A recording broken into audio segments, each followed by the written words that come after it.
देखो आज पढ़ना है महाराजा सुहेलदेव। कुछ इतिहास अपने यहाँ के कुछ राजा, महान प्रतापी राजा ऐसे हैं जो इतिहास के पन्नों में दबे हैं। उनके बारे में जितना लिखा गया है वो बहुत कम है। अब उनके ऊपर शोध हो रहे हैं, उनके ऊपर लगातार रिसर्च जारी है। उनकी महानता, उनकी वीरता, उन्होंने क्या काम किए थे समाज के लिए, अपने राज्य के लिए, तो ये जो है अब खोज चल रही है। क्योंकि पहले के मुगल और मुस्लिम इतिहासकार ही थे, और चूँकि वो अपनी जय को ही लिखते थे, अपनी पराजय को नहीं लिखते थे। नहीं तो राजा के यहाँ रहते थे ना, राजा उनका सर कलम करवा देते। तो अच्छा इतिहास वो लोग नहीं लिखे, इसलिए भी जो है हमको सही जानकारी अपने यहाँ के राजाओं के बारे में नहीं मिल पाती है। लेकिन समय के साथ साथ जैसे जैसे विकास होता जाएगा, जैसे जैसे चीज़ें मिलती जाएंगी, सारी चीज़ें हो जाएंगी। तो इसी तरह महाराजा सुहेलदेव को आज हम पढ़ रहे हैं।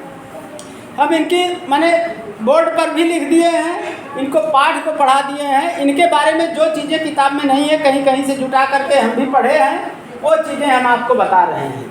आप सुन लीजिए, आपकी समझ में आ जाएगा। जो बहराइच जिला है वो नेपाल का बॉर्डर है, ठीक है। तो नेपाल का बॉर्डर है, तो अब नेपाल में ये जान लीजिए कि महात्मा बुद्ध का जन्म लुम्बिनी में हुआ है। तो महात्मा बुद्ध की भी वो तपोस्थली है जेतवन, बहराइच में जेतवन एक स्थान है, वहाँ महात्मा बुद्ध चौमासा व्यतीत करने आते थे। ये बरसात का समय चौमासा, कि कहीं घूमना टहलना नहीं हो तो वहाँ आ जाते थे। एक चीज़ बहराइच में महात्मा बुद्ध की तपोस्थली हो गई। दूसरे ऋषि अष्टावक्र थे, अष्टावक्र को कभी पढ़ा देंगे, जो महाराजा जनक को, मिथिला वहीं है, बिहार और नेपाल का बॉर्डर है मिथिला, जहाँ माता सीता थी, जहाँ स्वयंवर हुआ था, रामचंद्र जी गए थे, उनको ब्याह करके लाए थे। तो महाराजा जनक के दरबार में रहने वाले ऋषि अष्टावक्र वहीं के माने बहराइच के ही थे, तपोस्थली उनकी भी है। कहा जाता है मोहरत ध्वज और मकरत ध्वज जो भागवत कथा उथा में नाम आते हैं, वो भी वहीं के राजा थे। और जो है अंगुलीमाल डाकू का नाम सुना है आप लोगों ने। बहराइच में उस समय जालिनी वन था, अंगुलीमाल डाकू वहीं रहता था।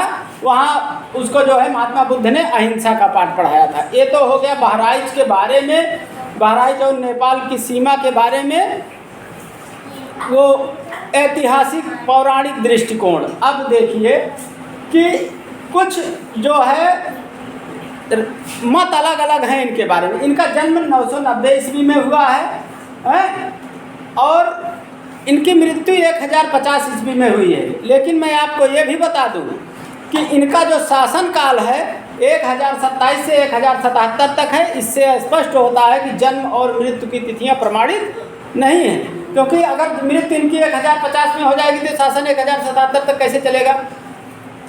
तो अब ये कुल मिलाकर के श्रावस्ती और बहराइच उस समय एक ही राज्य था, वहाँ राज्य करते थे।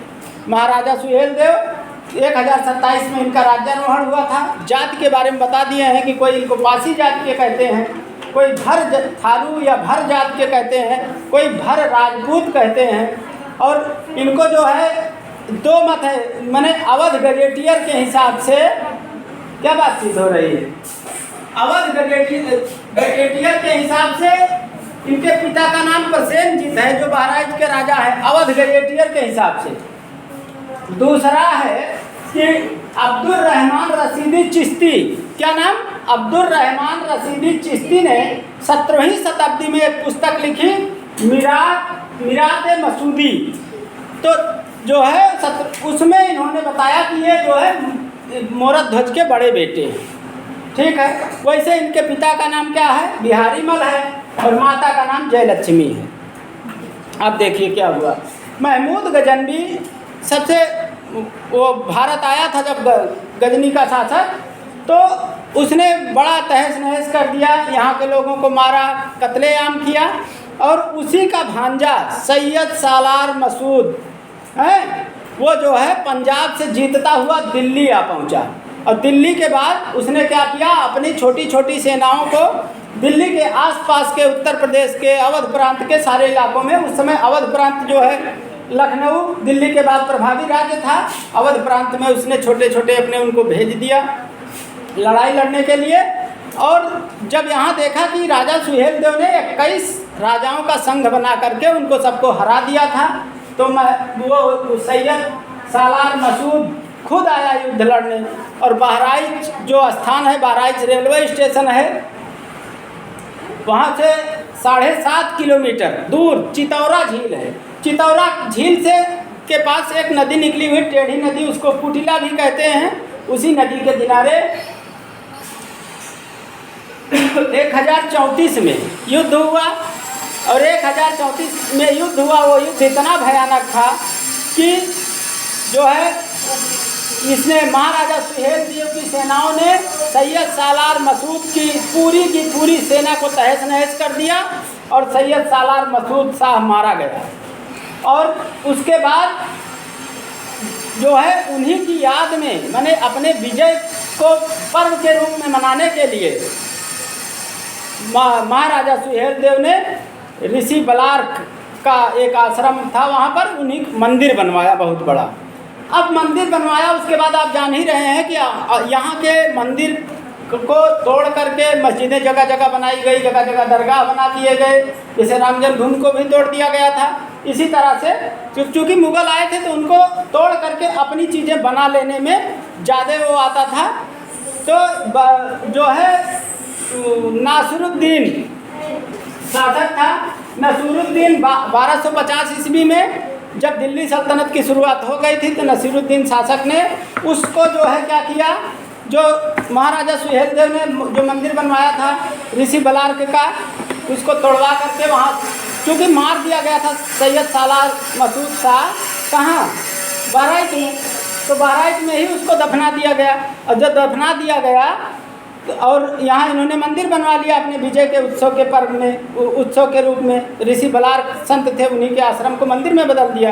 उसके बाद 1250 ईस्वी में दिल्ली का शासक नसीरुद्दीन ने वहाँ पर दरगाह बनवा दी।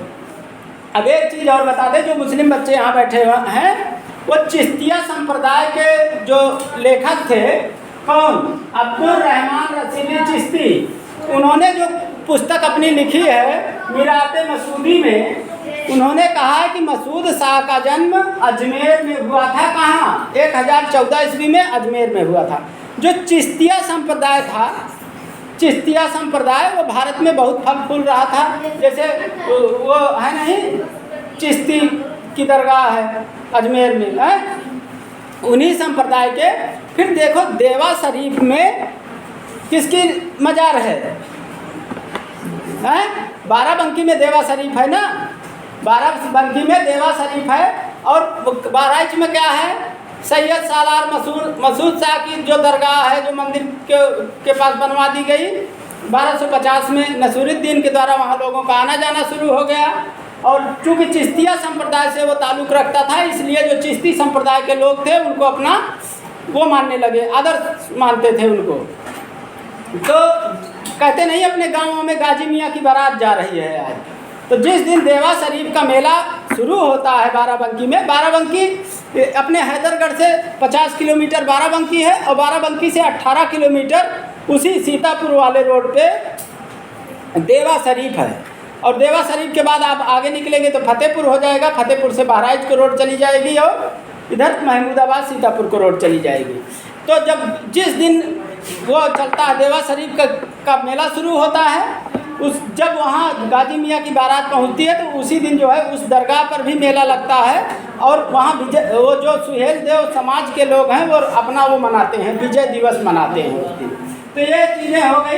एक चीज़ और मैं आपको बता दूँ, सन 1950 में गुरु सहाय दीक्षित एक स्कूल टीचर थे, उन्होंने श्री सुहेल बावनी पुस्तक लिखी, मैंने कविता लिखी। वो कविता बहुत प्रसिद्ध हुई।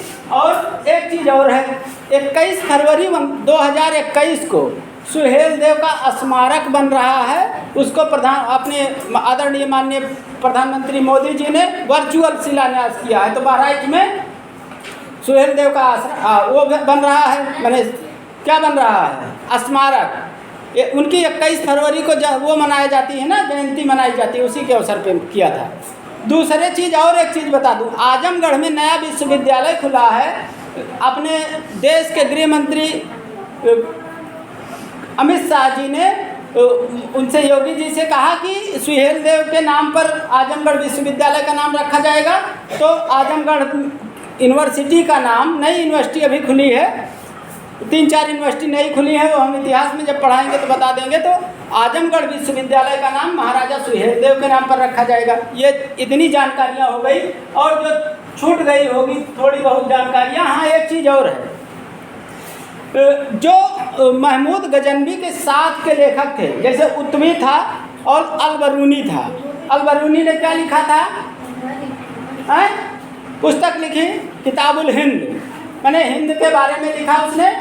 दोनों ने चितौरा के युद्ध को अपनी पुस्तक में लिखा है, लेकिन उसमें ये नहीं लिखा कि मार दिया गया, उसमें घायल दिखाया गया, इसलिए नहीं तो उसकी बदनामी हो जाती उनके राजा की, जो उनको खिलाते पिलाते हैं, उन्हीं के लिए लिख रहा था।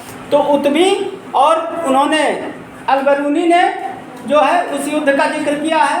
अमीर खुसरो ने कौन सी पुस्तक लिखी है? एजाज-ए-खुसरवी 14वीं शताब्दी में उसने भी युद्ध का, इस वाले युद्ध का, चितौरा के युद्ध का जिक्र किया है।